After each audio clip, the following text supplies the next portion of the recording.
समन्ता चक्रवालेषु अत्रा गच्छन्तु देवता सद्धम्मं मुनिराजस् सुनन्तु सग्ग मोक्खदं ධම්මස්සවන කාලෝ අයං භදන්තා ධම්මස්සවන කාලෝ අයං භදන්තා ධම්මස්සවන කාලෝ අයං භදන්තා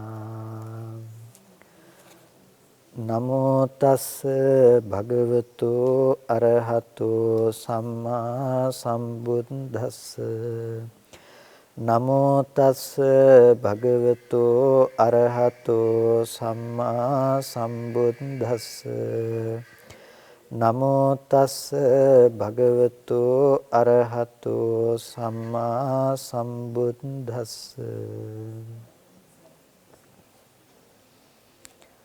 ශ්‍රද්ධා සම්පන්න කාරුණික පින්තුනේ හැම කෙනෙක්ම උතුම් සද්ධර්ම ශ්‍රවණයට සූදානම් වන මොහොත උතුම් කුසල ධර්මයක් මේ නව වසරේ තම තමන්ගේ ජීවිතවලට සිද්ධ කරගන්න අවස්ථාව.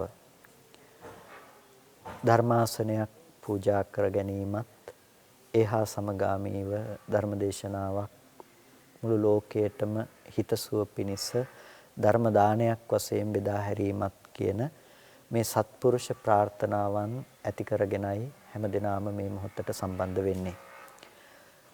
බුද්ධෝත්පාද කාලයක් පින්නතුනි මේ ලෝකේ තාම දුර්ලභයි. බුදුරජාණන් වහන්සේ නමක් ලෝකේ පහළ වෙනවා කියන එක ලේසියෙන් සිදුවන කාරණාවක් නෙමෙයි.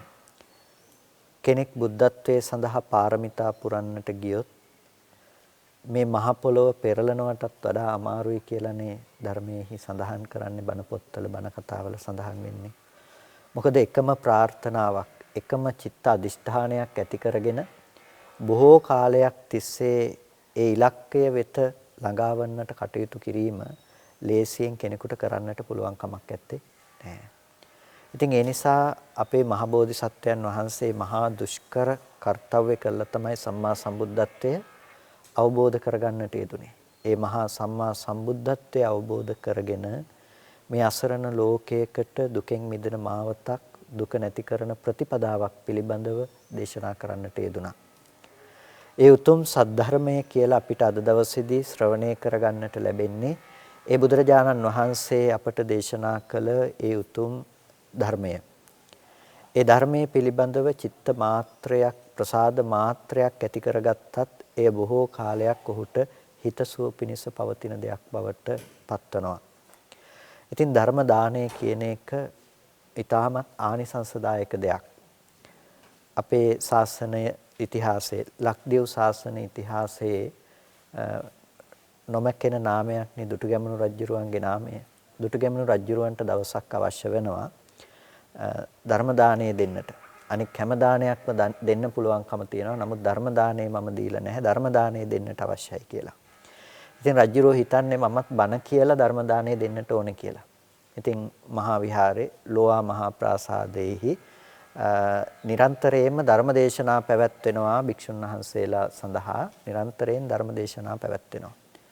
ඉතින් මේ පැවැත්වෙන ධර්මදේශනාවකට එතනට දවසක් දුටුගැමුණු රජුරෝ ඉල්ලීමක් කරලා ධර්ම දේශනා කිරීම සඳහා රජුරෝ අවස්ථාවක් සලසා ගන්නවා. ඉතින් භික්ෂුන් වහන්සේලා බොහෝ වැඩ ඉන්නවා. මහරහතන් වහන්සේලාත් වැඩ ඉන්නවා. මේ මහා පරිෂත් මැදයට ගිහිල්ලා ධර්ම දේශනා කරන්නට කියලා ධර්මාසනයේට නැගපු රජුරවන්ට බණපදයක් කියා ගන්නට බැරුව දාඩිය දාලා වෙවුලලා බොහොම අපහසුතාවයටපත් වෙනවා. ඉතින් රටේ රජුරවන් උනත් භික්ෂුන් වහන්සේලා ඉදිරියේහි මහරහතන් වහන්සේලා ඉදිරියේහි ධර්මයේ කියා ගන්නට බැරිව බොහොම අපහසුතාවයටපත් වෙනවා. ඉතින් රජුරව අවසානයේදී ධර්මාසනයෙන් බැහැලා භික්ෂුන් වහන්සේලාට වන්දනා කරලා ස්වාමීනි මට ධර්ම දාණය දෙන්නට අවශ්‍යයි. මම කොහොමද ධර්ම දාණය දෙන්නේ කියනකොට ධර්ම දාණය දීම සඳහා තියෙන අනික් ක්‍රමවේදයන් පිළිබඳවත් භික්ෂුන් වහන්සේලා දුටුගැමුණු රජුරවන්ට පහදා දෙනවා. එතකොට ධර්මදේශක භික්ෂුන් වහන්සේලා සඳහා ඒ අපෝපස්ථාන කිරීම, ඒ පහසුකම් සැලසීම, ධර්මාසන සකස් කිරීම, ඒ වගේම ධර්ම දේශනා කරන ගිහි කෙනෙකුට වුවත් ඒ සැලකිලි සත්කාර සම්මාන කිරීම මේක ධර්ම දාණය සඳහා කරන උපකාරයක් නැතිනම් ධර්ම දාණය සඳහා කරන සම්බන්ධ වීමක් හැටියට පහදා දුන්නා. ඉතින් රජ්ජුරුවෝ සියලුම ධර්ම දේශක භික්ෂුන් වහන්සේලාට බොහෝ සත්කාර සම්මානයන් සිද්ධ කළා. ඒ වගේම ඇතුපිට ඒ රාත්‍රී කාලවලදී ගාථා සජ්ජායනා කරමින් නගරයේ පුරාවට මිනිසුන් යවුවා. ඉතින් බොහෝ ධර්ම දානමේ වශයෙන්ුත් රජ්ජුරුවෝ කුසල ධර්මයන් සිද්ධ කරන්නට යෙදුණා. ඉතින් ධර්මාසනයක් පූජා කරනවා කියලා කියන්නේත් ඒ මහා ධර්ම දානයක්. ඉතින් ඒක එක වතාවක් පාවිච්චි වෙන දෙයක් නෙමෙයිනේ ධර්මාසනයක් කියලා කියන්නේ. ඉතින් ධර්මාසනයක වාඩි වෙලා වැරදි දේවල් කියන්නේත් නැහැනේ කවදාවත්. ධර්මයක්ම තමයි කතා කරන්නේ. හැමදාම කරන ඒ උතුම් ධර්ම කතාවකට පසුබිමනේ මේ සකස් කරලා දීලා තියෙන්නේ. ඉතින් ඒ නිසා එහි ආනිසංස පක්ෂය මේ එක දේශනාවකින් විතරක් කියන්න පුළුවන් කමක් නැහැ. හැමදාම දැක දැක හිත හිතා සතුටු වන්නට පුළුවන්කම තියෙනවා. අනේ අපි පූජා කළ ධර්මාසනයේ වැඩ හිඳලා දේශනා කරපු එක බණපදයක් අහලා එක කෙනෙක් හරි චිත්ත ප්‍රසාදයක් ඇති කරගත්තා නම්, එක කෙනෙක් හරි ධර්ම අවබෝධයක් ඇති කරගත්තා නම් එයට අපි උපකාර කළා නේද කියලා ඔබට හැමදාම සතුටු වන්නට පුළුවන්කම තිබෙනවා. එනිසා ඒ කුසලයේ පිළිබඳව නතර නොවි අනවතර විදිහට ඔබ හැමදාම කල්පනා කරන්නට ඕනේ. මේ පූජාවත් සමග මේ කුසලයේ අවසාන වෙන්නේ නැහැ. මේ පූජාවත් එක්ක තමයි ඔබ මේ කුසලයේ පටන් ගන්නෙ. ඒ කියන්නේ ඔබට පුළුවන් මේ ගැන හිත හිතා හැමදාම සතුටු වෙන්න. මේක පූජා කරන්න කලිනුත් හිත පහදව ගන්න පුළුවන්. පූජා කරන වෙලාවෙදිත් හිත පහදව ගන්න පුළුවන්. පූජා කරලා ඕනෑ තරම් කාලයක් හිත පහදව ගන්න පුළුවන්කම තියෙනවා. ඉතින් නිරන්තරයෙන් ඔබ මේ කුසලයේ අනුස්මරණය කරන්න ඒ ඔබට බොහෝ කාලයක් හිතසුව පිණිස පවතින දෙයක් බවට පත් වේවි. ඉතින් හැමදෙනාම මේ උතුම් කුසලයක් සිද්ධ කරගත්ත මේ වෙලාවේදී මේ ධර්ම ශ්‍රවණය සඳහා සූදානම්ව ඉන්නේ. බුදුරජාණන් වහන්සේ නමක් අපට දේශනා කරන්නේ මේ ලෝකෙන් ඈතර වීම පිණිස පවතින මාර්ගයක්. ඒ ලෝකෝත්තර ප්‍රතිපදාව බුද්ධ ශාසනයෙන් පරිබාහිරව කවදාවත් දකින්න පුළුවන් කමක් නැත්තේ නෑ. ඒ ප්‍රතිපදාව දකින්න පුළුවන්කම තියෙන්නේ බුද්ධ ශාසනයකම විතරයි. දවසක් බුදුරජාණන් වහන්සේ සවැත් නුවර වැඩ ඉන්නකොට ජේතවනාරාමේ ඉඳලා භික්ෂුන් වහන්සේලාට ආමන්ත්‍රණය කළා දේශනා කරනවා, මහණෙනි මම ඔබලට මේ සම්මා සම්බුද්ධත්වය ප්‍රකාශ කරනවා, මේ ලෝකෙට ප්‍රකාශ කරලා තියෙනවා. දෙවියන් සහිත, මරුන් සහිත, බඹුන් සහිත, ශ්‍රමණක් බ්‍රාහ්මණයන් සහිත මේ සමස්ත ප්‍රජාවටම මම චතුපරිවර්තයකින් ධම අවබෝධ කළේ නැතිනම් චතුපරිවර්තයකින් රූපේ පිළිබඳව මම දැනගත්තේ නැතිනම්, වේදනාව පිළිබඳව, සංඥාව, සංස්කාරය, විඥානය කියන මේ පංච උපාදානස්කන්ධ ධර්මයේ පිළිබඳව චතුපරිවර්තයකින් මම අවබෝධ කළේ නැතිනම් මම ඒතාක් සම්මා සම්බුද්ධයි කියලා ප්‍රතිඥා කළේ නැහැ. යම්කිසි දවසක මේ පංච උපාදානස්කන්ධ ධර්මයේ පිළිබඳව මම චතුපරිවර්තයකින් අවබෝධ කළා නම් අන්න එදාට තමයි මම සම්මා සම්බුද්ධයි කියලා ඔබලට ප්‍රතිඥා කළේ. මහණෙනි මොකද්ද මේ චතුපරිවර්තය? නැතිනම් මේ ආකාර හතරක් තියෙනවා අපි තේරුම් ගන්නට අවශ්‍ය, නිවන් දකින්නට අවශ්‍ය. මොනවද ඒ ආකාර හතර? බුදුරජාණන් වහන්සේ භික්ෂුන් වහන්සේලාගෙන් අහලා භික්ෂුන් වහන්සේලාට දේශනා කරනවා, මහණෙනි රූපයත්, රූප සමුදයත්, රූප නිරෝධයත්, රූප නිරෝධගාමිනී ප්‍රතිපදාවත් කියන මේ කාරණා හතර. වේදනාවත්, වේදනා සමුදයත්, වේදනා නිරෝධයත්, වේදනා නිරෝධගාමිනී ප්‍රතිපදාවත්, සංඥා, සංස්කාර, විඥාන කියන මේ ධර්මයන්ගේ සමුදය, ඒ වගේම මේ ධර්මයන්ගේ හට ගැනීම, මේ ධර්මයන්ගේ වැයවීම කියන මේ කාරණාව. එතකොට රූපය ගැන දන්නවා, රූපය ඇති වුණ ආකාරය දන්නවා, රූපේ නිරෝධය දන්නවා, රූපේ නිරුද්ධ වන ප්‍රතිපදාව පිළිබඳව දන්නවා.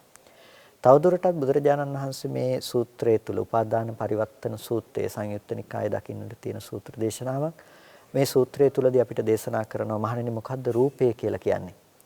රූපය කියලා කියන්නේ චත්තාරෝච මහා භූතා චතුන්නංච මහා භූතානං උපාදාය රූපං.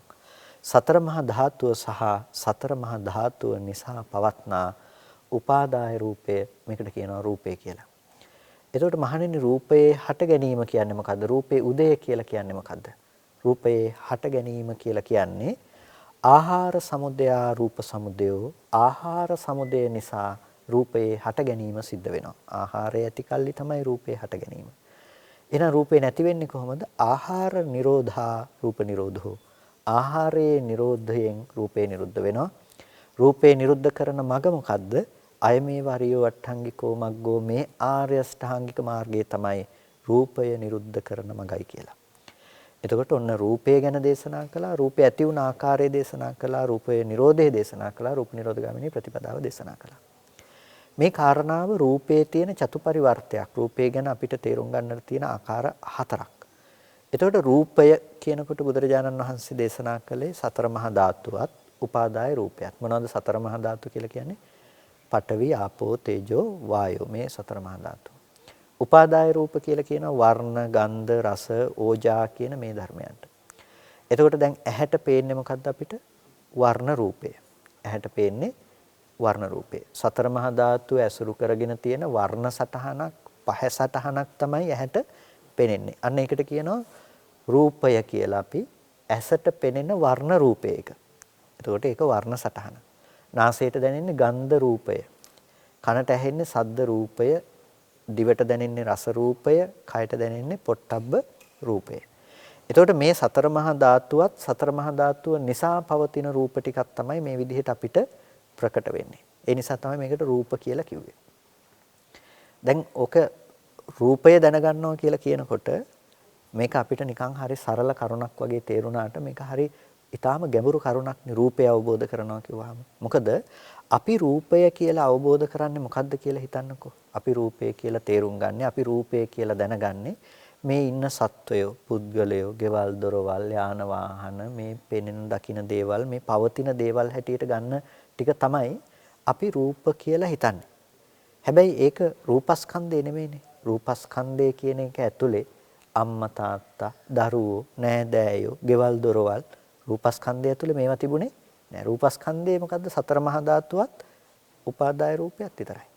ඒකට සතර මහා ධාතුව සහ උපාදාය රූපේ පවත්නා තැනක කෙනකෙනා ඇසුරු කරන විදිහට තමයි ඒක අම්මා තාත්තා බවට පත් උනේ, දුව පුතා බවට පත් උනේ, ගෙවල් දොරවල් බවට පත් උනේ කෙනකෙනා ඇසුරු කරන විදිහට. ඒක රූපෙට අයිති නෑනේ. එකම රූපේ දිහා බලාගෙන කෙනෙක් කියනවා මේ මගේ දරුවා කියලා. ඒ රූපේම බලාගෙන කෙනෙක් කියනවා මේ යාළුවා කියලා. ඒ රූපේ දිහාම බලාගෙන මේ සහෝදරයෙක් කියලා කියනවා. ඒතකොට දැන් ඔය රූපෙට ඇත්තටම අයිති දරුවා කියන කමද, සහෝදරයා කියන කමද, යාළුවා කියන කමද මොකක්ද ඒ රූපෙට අයිති? ඒ රූපෙට කිසිම දෙයක් අයිති නැහැ. රූපෙට අයිතිකම තියෙන්නේ සතර මහා ධාතුව, පඨවි ආපෝ තේජෝ වායෝ කියන ටික තියෙනවා. වර්ණ සටහන තියෙනවා. වර්ණ සටහන කියලා කියන්නේ ඇහැට පේනන පාට ටිකක් තියෙනවා. එතකොට ඇහැට පතිත වෙන්නේ මෙන්න මේ වර්ණ සටහන හැම වෙලාවකදීම. වර්ණ සටහන එනකොට කෙනකෙනා තමයි කෙනකෙනාගේ මනස පැත්තෙන් අර ඇසුරු කරලා තියෙන සංඥා ටික සිහිපත් කරගන්නේ. අපේ තියෙන මෝඩකම, නොදන්නාකම තමයි අර දැනගන්නේ එළියේ තියෙන එකයි කියලා ඒ පැත්තට ඇඟිල්ල දික් කරනවා. අපි හිතනවා දැනගත්තේ දරුවා කියලා දැනගත්තේ එළියේ තියෙන දේ කියලා. හැබැයි කවදාවත් එළියේ තියෙන දේ දරුවා උනේ නැහැ. ඒකට අන්න රූපය කියලා අපි දැනගන්නකොට අපිට දැනගන්නට වෙන්නේ කුමක් පිළිබඳවද? දරුවා නොවුණු ස්කන්ධ ධර්මයක්. නැතිනම් පඨවි ආපෝ තේජෝ වායෝ කියන සතර මහා ධාතු ස්වභාවයක් ඇති තැනක පෙනුණු වර්ණ සටහනක් තමයි එතන තිබුණේ. එතකොට ඒකෙන් තොර දෙයක් තිබුණේ නැහැ. අන්න අපිට රූපස්කන්ධය පිළිබඳව දකින්න පුළුවන්. දැන් රූපස්කන්ධය පිළිබඳව තේරුම් ගන්නකොට අපිට නානත්වයක් පේන්නේ නැහැ. බුදුරජාණන් වහන්සේ දේශනා කරන්නේ රූපය අනිත්‍යයි කියලානේ. අහන්නේ ඇස අනිත්‍යයි, රූපය අනිත්‍යයි. අපි තේරුම් ගන්න ඕනේ ඇසේ අනිත්‍ය සහ රූපය අනිත්‍යයි. දැන් අපි අනිත්‍යයි කිව්වහම අපි හිතනවා ගෙවල් දොරවල් අනිත්‍යයි, මිනිස්සු අනිත්‍යයි, මේ තියෙන දේවල් නැති වෙලා යනවා, මේ අනිත්‍යයි කියලා අපි හඳුන ගන්නවා. හැබැයි ඒක නිවන් දකින්න තරම් ප්‍රබල, නිවන් දකින්න තරම් හේතු වන අනිත්‍යක් නෙමෙයි. බුදුරජාණන් වහන්සේ දේශනා කරන්නේ ඇස අනිත්‍යයි, රූපය අනිත්‍යයි. එතකොට රූපය කියන තැනින් තමයි අපිට මේ අනිත්‍ය කියන දේ ගොඩ නැගෙන්න ඕනේ. ඇහැ කියන තැනින් තමයි මේ අනිත්‍ය ගොඩ නැගෙන්න ඕනේ. රූපය අනිත්‍යයි කියලා කිව්වේ ඇයි?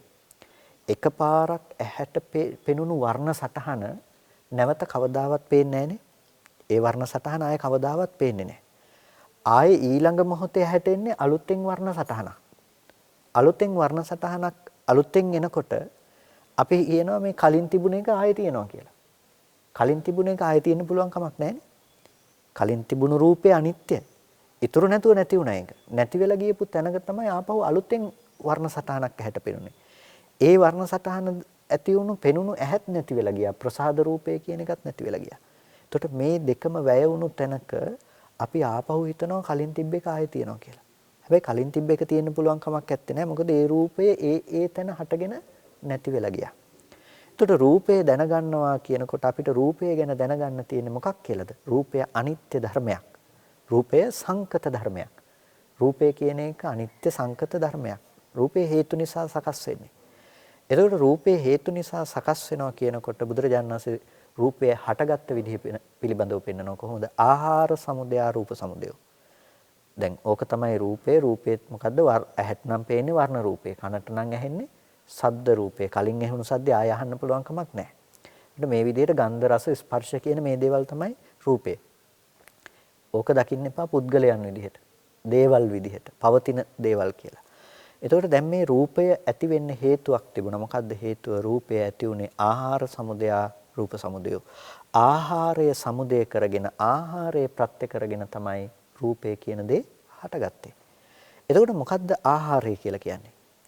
කබලින්කාර ආහාරය. ඒකට කියනවා ඕජට්ඨමකං රූපකලාපං ආහාරතිති ආහාරෝ. ඕජාව අටවෙනි කොට පවත්නා රූපකලාප ගෙනල්ලා දෙන්න නිසා තමයි ඒකට ආහාරය කියලා කියන්නේ. පඨවි ආපෝ තේජෝ වායෝ වර්ණ ගන්ධ රස ඕජා කියන මේ දේවල්ම සකස් කරන නිසා තමයි මේකට ආහාරය කියලා කියන්නේ. එතකොට දැන් අපි කැබලි වශයෙන් ගන්න ආහාරය තමයි මෙතනදී කියන්නේ. ඒකට කියන අපි කබලින්කාර ආහාර කියලා වචනයක්. මොනවද? බත් පාන් කව්පි මුං ඇට මේ අපි කන බොන ආහාර තියෙනවානේ. මේ ආහාරය තමයි බුදුරජාණන් වහන්සේ මේ ආහාරය කියලා කියන්නේ. ආහාර ප්‍රත්‍යයෙන් තමයි ඇහැ උපදින්නේ, කන උපදින්නේ, නාසය දිව කය උපදින්නේ.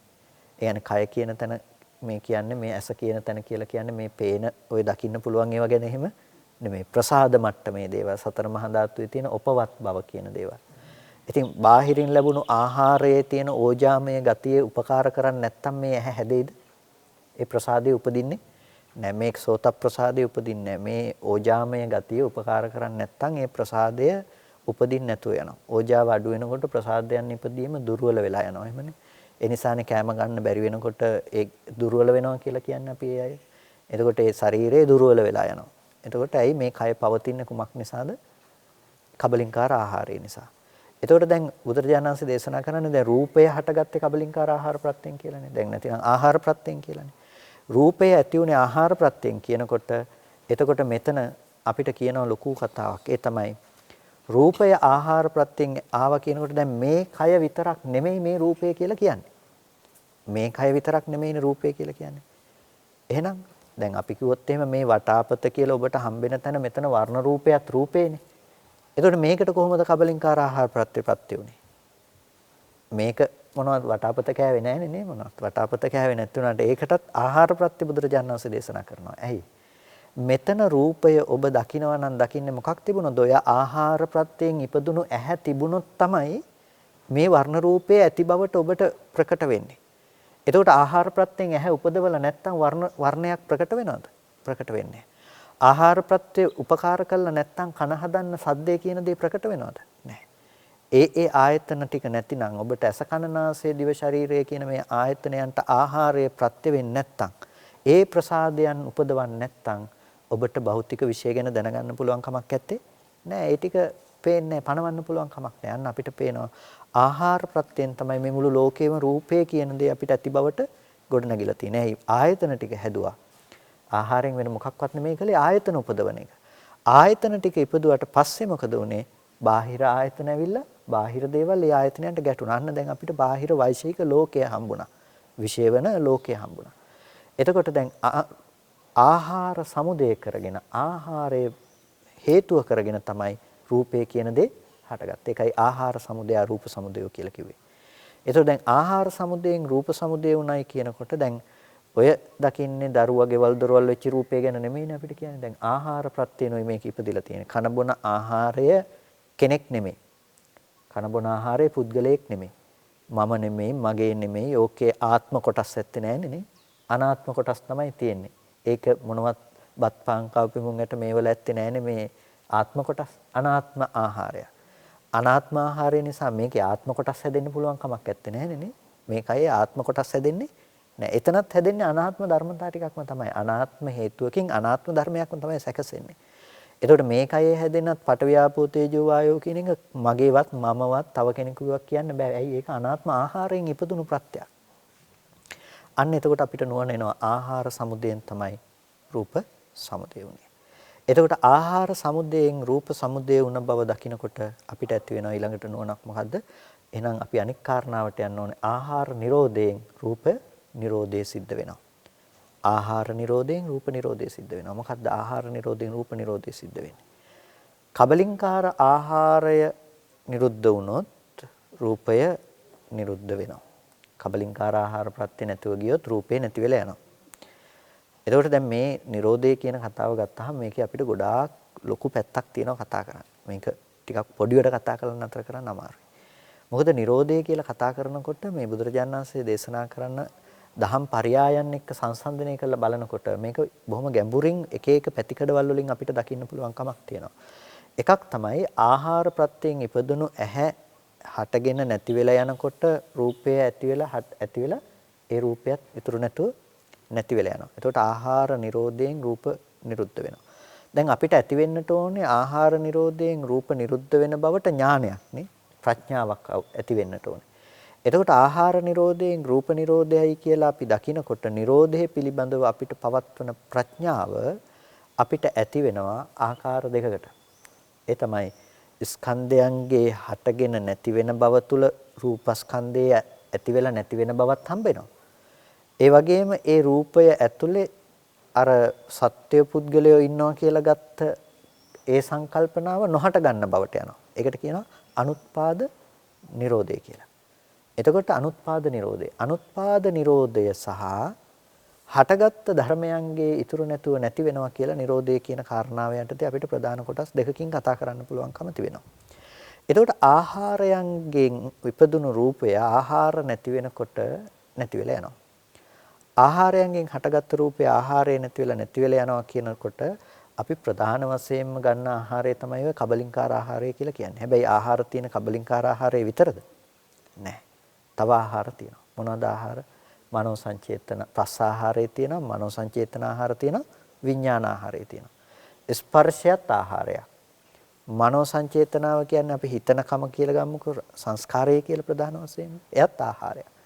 ඊට පස්සේ විඥානය කියන විඥානනේ දැනගන්න කම කියන එකත් ආහාරයක්. අපි හිතන්නේ අපි කන බොන දේවල් වලින් විතරයි ඉන්නේ කියලා. හැබැයි අපිට ජීවත් වෙනවා කියන දෙයට උපකාර කරනවා ස්පර්ශ වෙනවා කියන ස්පර්ශ ආහාරයත් මනෝ සංචේතනාව නැමැති සංස්කාරය නැමැති ඒ ආහාරයත් දැනගන්නවා කියන කමත්. ස්පර්ශ උනේ නැත්නම් එහෙම මේ ලෝකේ කිසිම දෙයක් අපිට දැනගන්න පුළුවන් කමක් නැත්තේ නෑ. අපි හිතන්නේ නැත්නම් ස්පර්ශ වුණත් ඒ ගැන හිතන්නේ නැත්නම් ඒත් දැනගන්න පුළුවන් කමක් නැත්තේ නෑ. ඒ වගේම මොනවද දැනගන්න නැත්නම් ඒත් ලෝකේ පැවැත්මක් නැත්තේ නෑ. කෙනෙක් ජීවත් වෙනවා කියලා පනවන්න පුළුවන් කමක් නැත්තේ නෑ. එහෙනම් අපි ජීවත් වෙන තැනක තියෙනවා මොකද්ද? ආහාර හතරක්. එකක් තමයි කන බොන ආහාරය නිසා හැදුණු මේ ප්‍රසාද රූප සහ මේ රූපස්කන්ධය තියෙනවා. ඊට පස්සේ ඒකට බාහිර රූප ඇවිල්ලා ගැටුණට පස්සේ හිත ඒ අනුව යොමු වෙන ස්පර්ශය කියන දේ එතන තියෙනවා. ස්පර්ශය නිසා අපි මේ දේවල් පිළිබඳව හිතනවා සංස්කාර කරනවා කියන එක තියෙනවා. ඒ හිතන දේවල් දැනගන්නවා කියන කම එතන තියෙනවා. එහෙනම් සතර ආහාරයක් තුල තමයි අපි අපේ ජීවිතය කියලා කියන්නේ මොකද්ද? සතර ආහාරයක්. අපේ ජීවිතය කියලා කියන්නේ සතර ආහාරයක්. සතර ආහාරයක පැවැත්මක්. එතකොට මේ සතර ආහාරයක පැවැත්මක් තමයි අපි ජීවිතය කියලා කියන්නේ. අපිට රූපය කියන දේ හම්බෙනකොට ඔය ආහාර හතරෙන් කබලින්කාර ආහාර ප්‍රත්‍ය අපිට උපකාර කරලා තියෙනවා මේ භෞතිකව මේ කය සකස් කරලා දෙන්න ආහාරය කියන දේ උපකාර කරලා තියෙනවා. ඒ කියන්නේ චක්කු ප්‍රසාදය හදන පැත්තෙන් උපකාර කරලා තියෙනවා. හැබැයි ඒක විතරක්ම නෙමෙයි එතනට තියෙන එකම හේතුව බවට පත් වෙන්නේ. අර අනිත් ආහාර ටිකත් උපකාර කරනවා. ඒ ආහාර ටික උපකාර කරන්නේ මොන පැත්තෙන්ද? අවිද්‍යාව, කර්මය, තණ්හාව කියලා තව හේතු තුනක් තියෙනවා. අවිද්‍යාව, කර්මය, තණ්හාව. ඒ හේතු තුනත් උපකාර කරනවා මේ ඇහැ හදන්න. රූපය ඇති කරලා දෙන්න මේ හේතු තුනත් උපකාර කරනවා. අවිද්‍යාවත් හේතුවක් රූපේ තියෙන බවට ඇති කරන්න. කර්මයක් හේතුවක්, තණ්හාවත් හේතුවක් රූපය ඇති බවට ගේන්න. දැන් හිතන්නකෝ දැන් ඉස්සෙල්ලා දැකපු වටාපත මේ තියෙනවා කියලා ඔබ කල්පනා කරනවානේ. එතකොට මේ ඉස්සෙල්ලා තිබුණු වටාපත මේ තිබෙනවා කියලා ඔබ කල්පනා කරන්නේ ඇයි? ඒ කල්පනා කරන්නේ කලින් තිබුණ රූපේ මේ තියනවා කියලා හිතාගෙන ඉන්න නිසානේ. එතකොට ඒ කලින් තිබ්බ රූපේ නෙවෙයිනේ දැන් මේ තියෙන අලුතෙන් වර්ණ සටහනක් පේන තැනක තමයි අපි මේක කල්පනා කරන්නේ. එතකොට දැන් වටාපත තියනවා කියලා හිතන්න ඔබ කලින් රූපේ පිරිසිඳ නොදැක්ක අවිද්‍යාව හේතුයි අලුතෙන් රූපේ උපදවලා දෙන්න. ඒ වගේ මේ වෙලාවේ සිද්ධ කරගත්ත මේ බාහිර පවතිනවා කියලා ගත්ත කර්මයක් ඔබට තියෙනවා. මේ ලෝකේ පැවැත්ම අනුව ගත්ත කර්මාභි සංස්කාරයක් තියෙනවා. ඒක උපේක්ෂාව වෙන්න පුළුවන්. එහෙම නැතිනම් අලෝභ සහගත සිතුවිලි, අද්වේෂ සහගත සිතුවිලි වලින් වෙන්න පුළුවන්. එහෙම නැතිනම් ලෝභ දේශ වලින් වෙන්නත් පුළුවන්. ඔබ රැස් කරගත්ත කර්මයක් තියෙනවා. ඒ වගේම ඔබ කරපු තණ්හාවක් තියෙනවා. තණ්හාව කියන්නේ ඔයගොල්ලෝ වටාපතට ආස කරන්නේ නැති වෙයි. වටාපතට ආස නොකලට වටාපත තියනවා කියලා දැනගන්න ස්කන්ධ ටිකට තණ්හා කරනවානේ. ඒ කියන්නේ මම කියලා අල්ලගත්ත ওই පුද්ගලයාට තණ්හා කරනවානේ. වටාපත කියන රූපේ එළියේ තියනවා නම් ඒක දකින්න මම මේ පැත්තේ ඉන්නවා. අන්නේ මටත් තමන්ටම තණ්හා කරන කම එතන තියෙනවා. එතකොට ඔය හැම තැනකම තණ්හාව තමන්ගේ කෘත්‍ය સિદ્ધ කරලා තියෙනවා. එතකොට දැන් කලින් තිබුණ රූපෙම මේ දකින්න පුළුවන් නේද කියලා හිතන තැනක ඔබ රූපේ නැවත නැවත ඇසුරු කරන තැනක මොනවද තියෙන්නේ? ආහාරය නිසා උපද්දපු රූපයත් එතන තියෙනවා. ඒ කියන්නේ වර්තමානයේ ඇහැ අදපු නිසා පේන වර්ණ සටහන කියන එකක් තියෙනවා. අවිද්‍යාව, කර්මය, තණ්හාව කියන ටිකෙන් හදපු දේත් තියෙනවා. දැන් එතකොට අපිට ආහාරය නිරුද්ධ කරන්න පුළුවන් දෙයක්. ආහාරය නිරුද්ධ කරන්න පුළුවන් දෙයක්. ඒතකොට දැන් බුදුරජාණන් වහන්සේ දේශනා කරන ආහාර නිරෝධයෙන් රූප නිරුද්ධ වෙනවා. යමක් තොපගේ නෙමෙයි නම් ඒ ප්‍රහාණය කරන්න කියලා දේශනා කළ සමහර සූත්‍රවලදී මොකද්ද අපේ නොවෙන්නේ රූපේ තොපගේ නෙමෙයි රූපේ ප්‍රහාණය කරන්න කියලා. ඒතකොට දැන් රූපේ නැති කරන්න බෑනේ ආහාර තියෙන කන්නේ. එහෙනම් ආහාර නැති කරන්න වෙනවා. දැන් ආහාර නැති කරන්න කිව්වහම ඕක අපි ගත්තොත් එහෙම කබලින්කාර ආහාරය විතරක් ගත්තොත් එහෙම කන්නේ බොන්නේ නැතුව ඉඳලා නිවන් දකින්න පුළුවන් කිව්වා වගේ වෙනවනේ නේ. ඒ ආහාරය නැතුව නිවන් දකින්න පුළුවන් කියන්නේ. එහෙම නෙමෙයි. ඒ ආහාරය කියන දේ රූපේ පැවැත්මට උපකාර වන දේ පමණයි. ඒ කියන්නේ මේ මොහොතේ හට ගන්න දේ. ඒක ඇතුලේ කර්ම සහ කෙලෙස් ඇත්තේ නෑ. අපි තව ආහාර තුනක් ගැන කතා කළා. මොකද්ද? අර ස්පර්ශ ආහාර, මනෝ සංචේතන ආහාර, විඥාන ආහාර කියලා.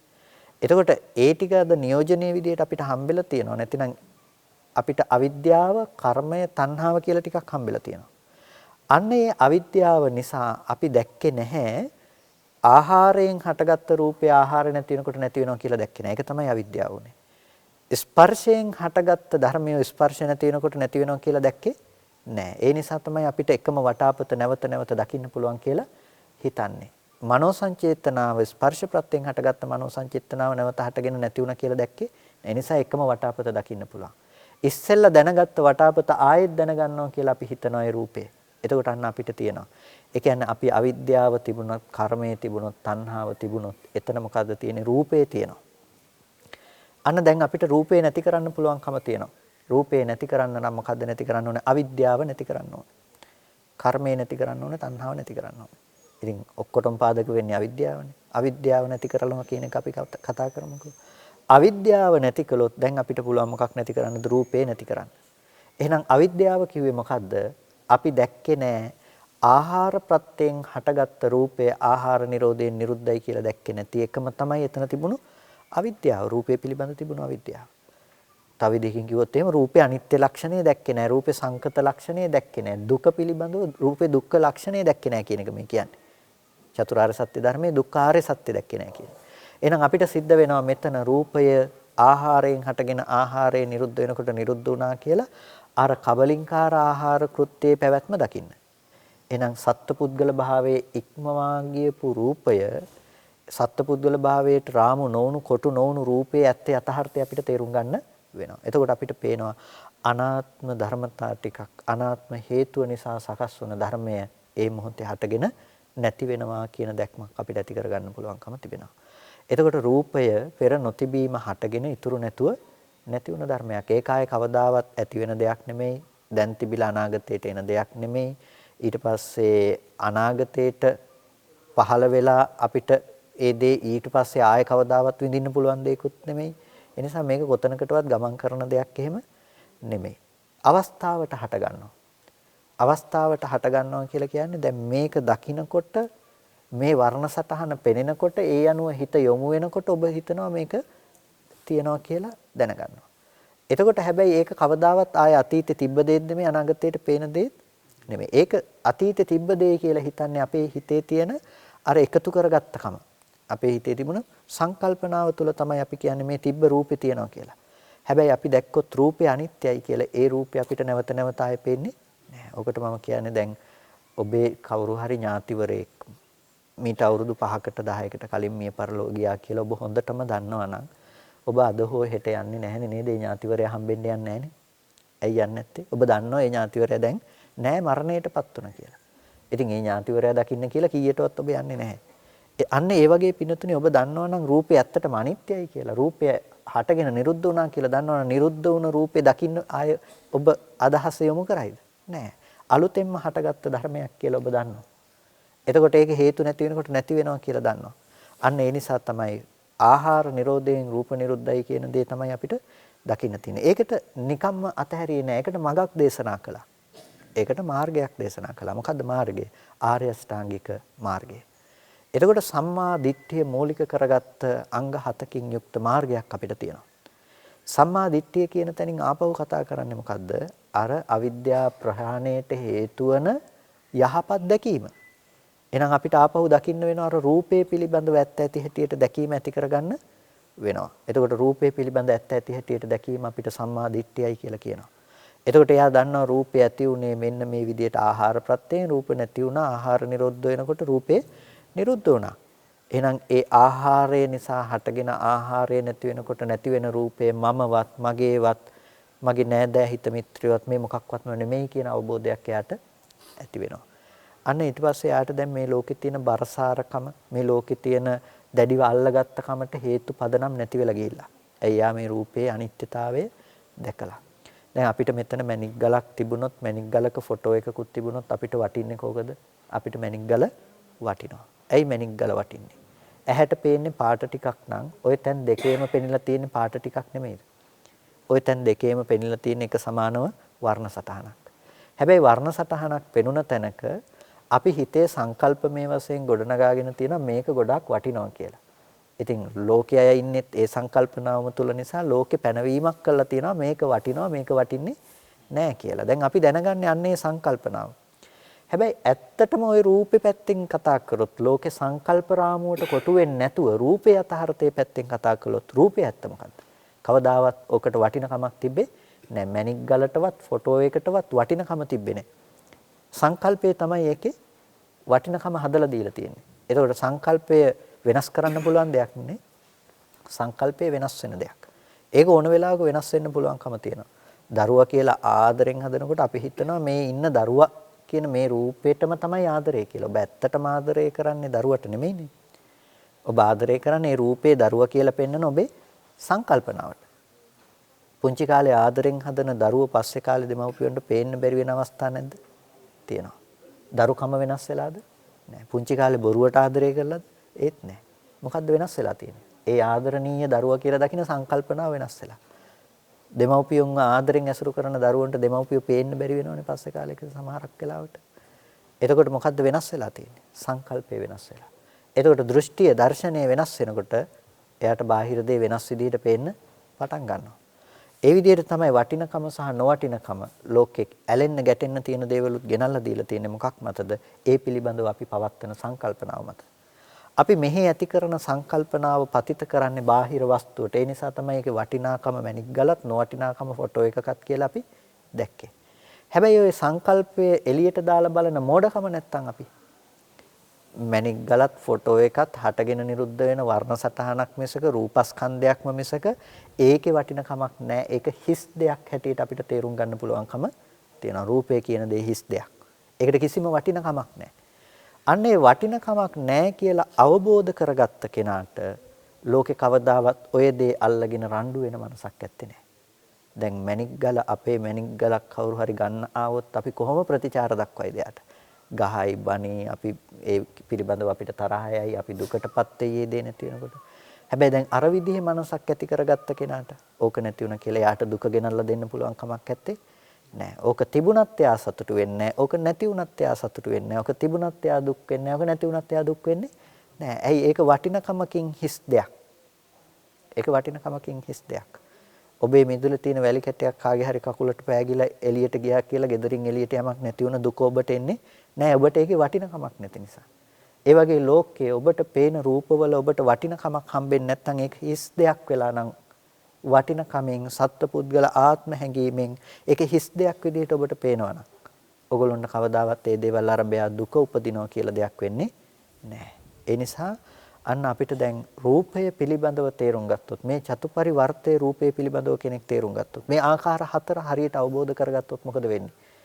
දකින, අහන, විඳින දේවල් පිළිබඳව එයාට යම් ඇලීම්, ගැටීම් සහ ඒ දේවල් ඇසුරු කරගෙන දුක් විඳිනකම, සැප විඳිනකම තියෙනවා නම් අන්න ඒ ලක්ෂණේ නැති වෙනවා. ඉතින් ලෝකේ සැප ගේනවා කියනවා නම් අනිවාර්යයෙන් මේ දේ දුකත් ගෙනල්ලා දෙනවම තමයි. යම් පමණකට සැප ගේනවා නම් එපමණකටම දුක ගෙනල්ලා දෙන්න පුළුවන්කම ලෝකේ දේවල් වලට තියෙනවා. ඉතින් ඒ නිසා ලෝකේ සැපයට ආර්යෝ කියන්නේ නැහැ. නැතිනම් මේ ශාසනය කියන්නේ නැහැ ඒකට සැපක් කියලා. ඒකත් දුකම කියන වචනයට ඇතුළත් කරනවා.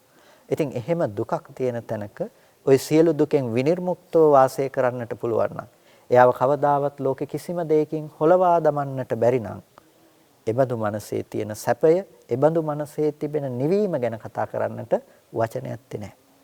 ඒක වේදනාවකින් පනවන්නේ. අපි විඳින වේදනාවකින් පනවන්නේ. ඒකට කියන අවේදිත සුඛ කියලා. වේදනාවකින් කතා කරන්නේ නැති මහා සැපයක්, ශාන්තියක් තියෙන තැන. ඉතින් ඒක ලබන්න පුළුවන්කම තියෙන මේ අවබෝධය තුළ, මේ ධර්මය තුළ ලබන අවබෝධය, ප්‍රඥාව තුළ. රූපේ පිළිබඳව දේශනා කළා වගේම අපිට දේශනා කරනවා වේදනාව පිළිබඳව. වේදනාව කියන්නේ මොකද්ද? විඳින ස්වභාවය.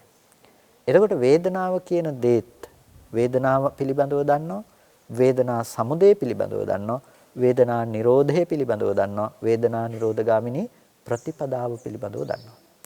වේදනාව කියලා කියන්නේ මොකද්ද? සැප වේදනා, දුක් වේදනා, උපේක්ෂා වේදනා. සැප සහගත වේදනා තියෙනවා. ඒ කියන්නේ ලෝකේ අපි හොඳයි කියලා ගත්ත වේදනා තියෙනවා. මේක තව වේදනාව, සැප වේදනා, දුක් වේදනා, උපේක්ෂා වේදනා, සෝමනස්ස වේදනා, දෝමනස්ස වේදනා.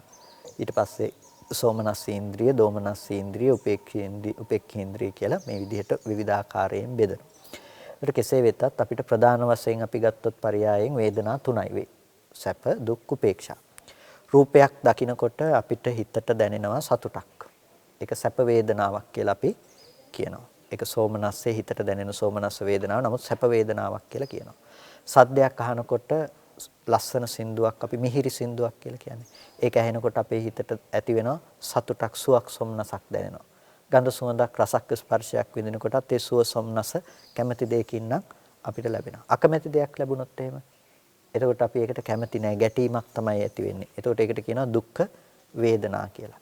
සමහර ඒවා තියෙනවා අපිට පේනවා අපිට 아무තු සැපකුත් නැහැ, අපිට 아무තු දුකකුත් නැහැ, අපි ඒ ගැන සතුටුත් නොවන, දුකත් නොවන දේවල් තියෙන. ඒකට කියනවා අදුක්ඛම අසුඛ කියලා. දුකත් නැහැ, සැපත් නැහැ. ඒක උපේක්ෂා සහගතයි. මේ ප්‍රධාන වේදනා තුනයි. එතකොට ඔය වේදනා තුන පිළිබඳව අපි හඳුනා ගන්නවා. එයා වේදනාව දන්නවා. වේදනාව දන්නවා කියනකොට අද අපි කාමාවචර ලෝකෙින් ඉන්නේ, කාම ලෝකෙින් ඉන්නේ. කාම ලෝකේ සත්‍යයන් හැටියට අපි රූපය අනුව ගිහිල්ලා රූපේ පරියාපන්නව තමයි ඉන්නේ. ඒ කියන්නේ රූපය අනුව තමයි අපේ කෙලෙස් ටික තියෙන්නේ. ඒ හින්දා වේදනාවේ ලක්ෂණය අපිට පේන්නේ කොහෙද? රූපේට අයිති දේවල් කියලා. ඒ නිසා තමයි අපි මේ රූපේ බැලුවොත් තමයි මට සතුට ඇති වෙන්නේ. මට සතුට ගෙනල්ලා දෙන්න ඕන නම් මොකක්ද ඕනේ? ඒ රූපෙම ඕනේ මට. මේ සින්දුව නැතිනම් මේ සද්දය අහුනොත් තමයි සතුට ඇති වෙන්නේ. ඒ නිසා මම කැමති මට සැප වේදනාව ගෙනල්ලා දෙනකම කොහෙද තියෙන්නේ? අර සින්දුවෙම තමයි තියෙන්නේ. එහෙනම් මට ඒ සද්දෙම අවශ්‍යයි මට සතුටු වෙන්න. ඒ විදිහටම ගන්ධයත් ඒ විදිහම තමයි මම කැමති දේම ඕනේ. ඒකේ තමයි සතුට එහෙන් තමයි මට එන්නේ. ඒ දේ නැති වුණොත් තමයි දුක. ඒකට අර කාම ලෝකයේ හැටියට අපි හිතනවා මේ රූපේ පැත්තේ තමයි වේදනාව කියන දේ තියෙන්නේ කියලා. ඒක දැන් රූපය ගැන අපි කතා කළා වගේම වේදනාව පිළිබඳව කතා කරනවා. වේදනාව හඳුනා ගන්නවා. වේදනාව හඳුනා ගන්නකොට ඒක රූපේට අයිති දෙයක් නෙමෙයි. වේදනාව කියන දේ රූපේට අයිති දෙයක් නෙමෙයි. අපිට පේනවා වේදනාව කියලා කියන්නේ ස්පර්ශයෙන් උපදින දෙයක් මිසක හිතේ යෙදෙන ගතියක් මිසක හිතේ යෙදෙන විඳීමක් මිසක ඒක ඒ වේදනාව කොයි වෙලාවකවත් වෙනත් තැනකින් පනවන්න පුළුවන් දෙයක් නෙමෙයි. මේක රූපෙට අයිති නෑ මේ වේදනාව. ඒ වේදනාව අපිට හිතට හෝ කයට දැනෙන දෙයක්. කයට ගැහුවොත් අපිට දුක් වේදනාවක් දැනෙනවා. හොඳ දෙයක් ස්පර්ශ වුණොත් සැප වේදනාවක් දැනෙනවා. කයට විතරයි කෙලින්ම සැප දුක කියන දේ ස්පර්ශ වෙන්නේ. වෙන කිසිම දෙයකට සැප වේදනා සහ දුක් වේදනා කෙලින්ම ඇති වෙන්නේ නැහැ. ඇහැට රූපයක් පේනකොට ඉස්සෙල්ලම ඇති වෙන වේදනාව චක්කු විඥාණයෙන් ගන්න වේදනාව වර්ණ සතහන් මාත්‍රයක් ඒක උපේක්ෂා සහගතයි. ඊට පස්සේ තමයි හිතින් හිතලා මේක වටාපතක් නැතිනම් මේක අපි පූජා කළ ධර්මාසනේනි කියලා ඔබ හිතන්නේ අර වර්ණ සතහන පිළිබඳව හිතින් හිතන්නේ. එතකොට ඒක හිතින් හිතලා ගන්නකොට තමයි ඔබට ඒ පිළිබඳව සතුටු වෙන්න පුළුවන්කම තියෙන්නේ. ඒ නිසා ඒක සෝමනස්සයි. ඇහෙන් සෝමනස්සේ කියන දේ ඇහෙන් ඒ වෙලාවේ චක්කු විඥානසිතේ උපදින්නේ නැහැ. එතකොට මෙන්න මේ විදිහට වේදනාව උපදින තැන දිහා බලනකොට ඔබට පේනවා වේදනාව රූපෙටයි දේ එහෙම නෙමෙයි කියලා. වේදනාව රූපයකට අයිති නෑ. වේදනාව අයිති කොහෙටද? හිතට. ඒක හිතේ ඇති වුණු ගතියක්. එතකොට ඒක රූපෙට දාලා බලන්න පුළුවන් කමක් නැත්තේ නෑ. මේක ස්පර්ශ වුණාට පස්සේ තමයි අපිට වටාපතයි මේක හොඳයි කියලා හිතුනේ. ඒක හොඳයි කියලා ගත්ත නිසා තමයි මේ සැප වේදනාව මට ඇති වෙලා තියෙන්නේ. එතකොට මේ සැප වේදනාව එළිය පඨවි ධාතුවට, ආපෝ ධාතුවට, තේජෝ වායෝ ධාතුන්ට අයිති නෑ කියලා අපි නුවණින් දකිනවා. අන්න ඒ විදිහට අපි බලාගෙන සැප වේදනාව, දුක් වේදනාව, උපේක්ෂා වේදනාව කියන දේ අපි තේරුම් ගන්නවා. අන්න ඒකට කියනවා වේදනාව පිළිබඳව දන්නවා කියලා. ඊට පස්සේ වේදනා සමුදය දන්නවා. වේදනා සමුදය කියලා කියන්නේ මොකද්ද? වේදනාව හටගත් ආකාරය. කොහොමද වේදනාව හටගත්තේ? නිකම්ම වේදනාවක් එන්නේ නැහැ. පස්ස සමුදය වේදනා සමුදය. ස්පර්ශය නිසා තමයි ස්පර්ශය හට ගැනීමෙන් තමයි වේදනාවක් හටගන්නේ. ස්පර්ශය කියලා කිව්වේ මොකද්ද? ඇහැට නම් මේ වර්ණ රූපයක් ඇවිල්ලා ඇහැට ගැටෙනවා. ඇහැට පතිත වෙනවා. අන්න ඒකට කියනවා ස්පර්ශයක් වුණා දැන්. ඇහැට වර්ණ සටහනක් ගැටුණා. එතනට හිත යොමු වුණා. අන්න ඒකට කියනවා නාම ධර්මයන්ගේ ස්පර්ශයක් සිද්ධ වුණා කියලා. ওই ස්පර්ශය නිසානේ අපිට මේක වටාපත කියලා දැනගන්න පුළුවන්කම තිබුණෙත් නේ. ඇහැට ඕක ගැටුන් නැත්නම් අපිට දැනගන්න බෑ.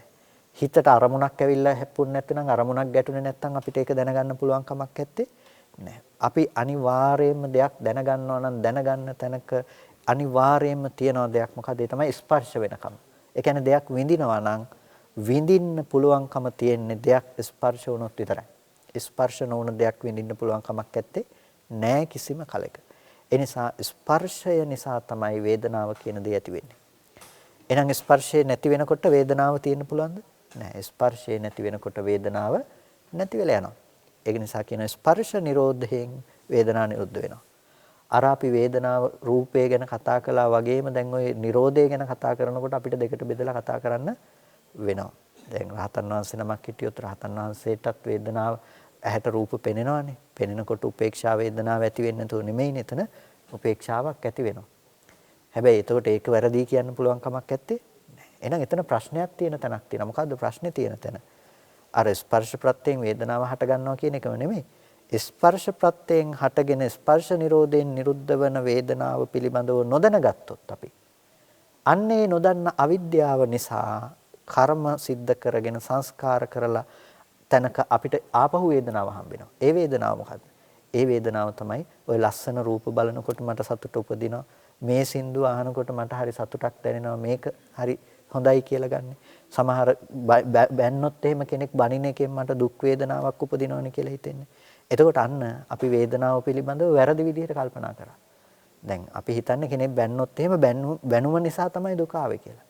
ඇත්තටම වරද බැනුම් එළියේ ශබ්දේ පිට වුණ තැනද නැත්නම් ඒ පිට වුණු ශබ්දය ගැන අල්ලගත්ත තමන්ගේ හිතේද ප්‍රශ්නේ තිබුණේ. තමන්ගේ හිත පැත්තේ. මොකද දැන් බනින වචන ටික පාරායිනේ මිනිස්සු දෙන්නේ රණ්ඩු වෙවි යනවා. අපිට දුක එනවද? අපිට දුක එන්නේ නැහැ. ඒ ශබ්දේ තිබ්බේ නැහැ බැනුම කියන එක. හැබැයි මට හිතෙනවා මට තමයි බනින්නේ කියලා. එතකොට මොකද වෙන්නේ? අන්න දුක් වෙන්න පුළුවන්කම තියෙනවා. දැන් ශබ්දේ දුක තිබ්බනම් ඕක කොහේ ඇහුණත් මට දුක එන්න ඕනේ. හැබැයි ශබ්දේ නෙමෙයි මේ දුක කියන දේ තිබ්බේ. ඒ ශබ්දයේ පිළිබඳව මගේ කියලා අල්ලගෙන ඒක බාහිරට ආපහු දාලා බලනකොට මට බැන්න මේ මිනිස්සයා කියලා අපිට තරහ ඇති කරගන්න පුළුවන්කම තියෙනවා. අන්න අපිට දුක වේදනාව කියන දේ අපි දැක්කේ කොහෙද? බාහිරින් එන දේවල් හැටියට. දැන් වේදනාව කියන දේ එහෙම නොදක අපි ස්පර්ශයෙන් හටගන්න දෙයක් හැටියට දැක්කොත් අන්න ස්පර්ශ නිරෝධයෙන් නිරුද්ධ වෙන වේදනාව දකින්න පුළුවන්කම තියෙනවා. ඒකට කියනවා වේදනා නිරෝධය සාක්ෂාත් කරනවා. එතන අවිද්‍යාව නැති වෙනකොට මොකද වෙන්නේ? අර වේදනාව අනාගතයට විඳින්න පුළුවන් කියලා හිතන මෝඩකම නැති වෙලා යනවා.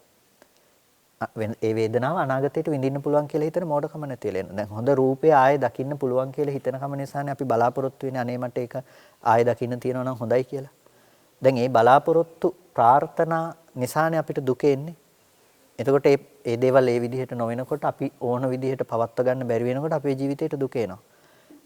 ඒ කියන්නේ මේ වේදනාව කියන දෙයකට මූලික හේතුව බවට පත් වෙනවා. හැබැයි ස්පර්ශයෙන් හටගත්ත වේදනාව ස්පර්ශ නිරුද්ධ වෙනකොට නිරුද්ධ වෙන බව අපි දැක්කොත් කිසිම කලෙක ඒ වේදනාව ආයේ එන්නේ නැහැ කියලා අපි නුවණින් අවබෝධ කරගෙන තියෙනවා. එහෙනම් අපි බලාපොරොත්තු වෙන්නේ අර මරුණු මිනිස්සයා බලන්න යන්න බලාපොරොත්තු වෙන්නේ නැහැ වගේම හටගත්ත වේදනාව ආයෙ මට එයි කියලා මම බලාපොරොත්තු වෙන්නේ නෑ. මම ඒක දකින්නේ නෑ ආයෙ එයි කියලා. ස්පර්ශය වුණොත් එනවා කියලා මම දන්නවා. ස්පර්ශ නැති වෙනකොට නැති වෙනවා කියලා දන්නවා.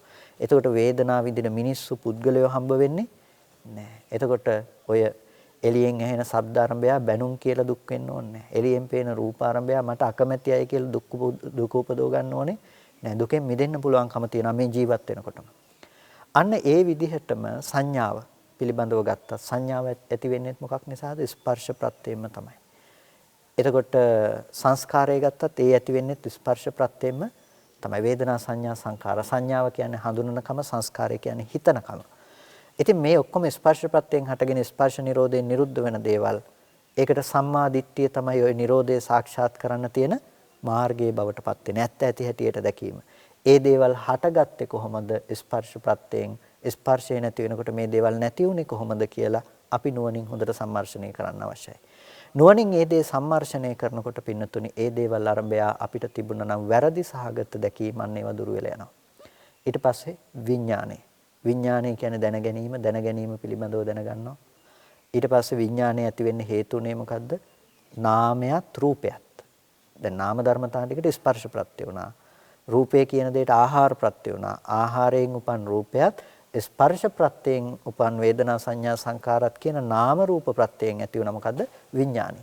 නාම රූප නිරෝධයෙන් මොකද වෙන්නේ? විඥානය නිරුද්ධ වෙනවා. නාම රූපයෙන් විඥානය නිරුද්ධ වෙනවා. නාම රූප නිරෝධයෙන් විඥානය නිරුද්ධයි. එතකොට දැන් චක්කු විඥානයේ උපදින්න හේතු වුණා නාම රූප ප්‍රත්‍යක්. නාම රූප ධර්මයේ නිරුද්ධ වෙනකොට ඒ චක්කු විඥාන සිත නැතිනම් ඒක නිරුද්ධයි. අන්න එකට කියනවා දිත්තේ දිත්ත මත්තන් කියලා. කියන්නේ දැකීම දැකීම මාත්‍රයක් පමණක් වෙන තැනක් තිබෙනවා. එතකොට අපිට මෙන්න මේ අවබෝධය තුළ පින්නතුනේ ලෝකේ උපාදාන වශයෙන් ගන්න කිසිම දෙයක් හම්බ වෙන්නේ නැහැ. ලෝකේ උපාදාන වශයෙන් දැඩිව අල්ල ගන්න කියලා ලෝකේ කිසිම තැනක් කිසිම දෙයක් අපිට හම්බ වෙන්නේ නැහැ. දෙයක් පුද්ගලයෙක් උපාදාන වශයෙන් අල්ල ගන්න තැනක් නැත්තම් උපාදාන වශයෙන් නොගෙන මිදුන පුද්ගලයෙක් බවට පත් වෙනවා.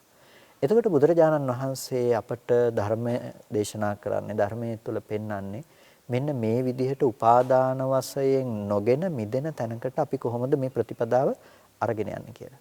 ඉතින් ඕකට එකපාර කෙනෙකුට උතෙන්ටපත් වෙන්න බැරි වෙයි. එකපාරපත් වෙන්න බැරි වෙයි. ඒ නිසා යාට ක්‍රමානුකූලව දැක්මක් විදිහට ක්‍රමානුකූල මගක් විදිහට මේක පුරාගෙන යන්න වෙනවා.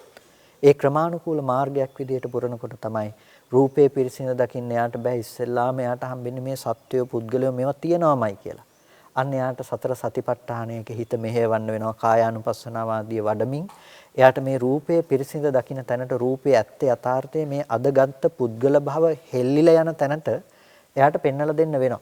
එතකොට එයාට වඩන්න වෙනවා මේ රූපේ එක්ක දෙතිස් කුණප කොට්ටාස වශයෙන් හරි සතර මහා ධාතු විදිහට හරි එයාට මේ රූපේ පිරිසිඳ දකින්න මානසිකාරයක් නැවත නැවත පවත්වන්න වෙනවා. අන්න එතන ඉඳලා පටන් අරගෙන මේ මග අරගෙන යන්න පුළුවන්කම තියෙනවා. හේතු නිසා සකස් වුණ ධර්මය හේතු නැති වෙනකොට නැති වෙලා යනවා කියන තැනට යනකම මේ අවබෝධය අරගෙන යන්න පුළුවන්කම තිබෙනවා.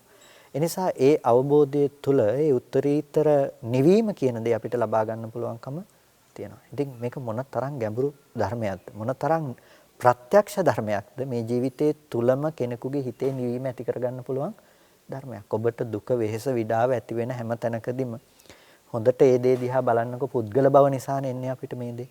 මේ කෙනෙක් ඉන්නවා, මිනිස්සෙක් ඉන්නවා, මේ මිනිස්සයා තමයි මට බැන්නේ. නැතිනම් මේ මිනිස්සයා තමයි මට මෙහෙම කළේ. අපි ඒක පුද්ගලයෙක්ගෙන් දකින්නකොට අපිට දුක එනවා. හැබැයි පුද්ගලයෙක්ගෙන් නොදකින්නකොට අපිට දුක එන්නේ නෑ. අපිට පේනවා නාම රූප ධර්මයක පැවැත්මක් කියන එක. නිසා මෙන්න මේ ධර්මයේ තුලින් ලබන සැනසෙල්ල අපි අපේ ජීවිතයට ලබා ගන්න ඕනේ. අපිට පුළුවන් කමක් නෑ හැම කාලෙකදීම මුළු ලෝකෙම තියෙන දුක එන පැති වහන්න පුළුවන් කමක් නෑ. දුක් විඳින තැන තමන්ගේ මනස නම් තමන්ගේ මනස වහ ගන්න පුළුවන්කම තියෙනවා. ඒ කියන්නේ කටු තියෙන කැලේක අපිට මුළු කැලේම කටු රහින්න පුළුවන් කමක් නැහැ. අපිට පුළුවන් එක දෙයක් කරන්න. මොකද්ද? කටු වෙනෙන්නේ නැති වෙන්න හොඳ සෙරෙප්පු දෙකක් දාගෙන හොඳ ඇඳුමක් ඇඳගෙන යන්න පුළුවන්. එතකොට කැලේම කටු තිබ්බත් අපිට ප්‍රශ්නයක් නැහැ. අන්න ඒ දේ තමයි අපිට කරන්න තියෙන්නේ.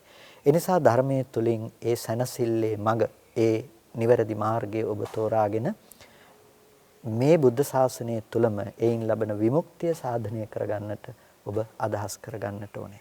ඉතින් අද දවසේදී මේ ධර්මාසන පූජාවකුත් සිද්ධ කරනවා.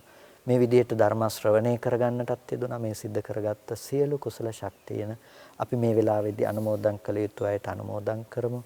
පළමුවෙන් අපට අර්ථයෙන් ධර්මයෙන් අනුශාසනා කළ අපේ ධර්මාචාර්ය අවසරයි මාංකඩවල සුදස්සන ස්වාමීන් වහන්සේට, අවසරයි මාංකඩවල නන්දරත්න ස්වාමීන් වහන්සේට, ස්වාමීන් වහන්සේලා දෙනමතම උතුම් නිවනින් සැනසීම පිණිස මේ කුසලය හේතු පාරමිතාවක්ම වේවා කියලා ප්‍රාර්ථනා කරනවා. ඒ වගේම මේ සියලු කුසල ධර්මයෝ මේ ස්ථාන අධිග්‍රහිත ඉෂ්ඨකාරකාදී සියලු දේවගණ සමූහයාට අනුමෝදන් කරනවා. දෙවියෝ මේ පින් සතුටින් සාදුනාදයෙන් අනුමෝදන් වනු ලබත්වා. දෙවියන්ට මේ පින් උතුම් නිවනින් සැනසීම පිණිස හේතු පාරමිතාවක්ම වේවා කියලා සාදු කියලා දෙවියන්ට පින් දෙන්න.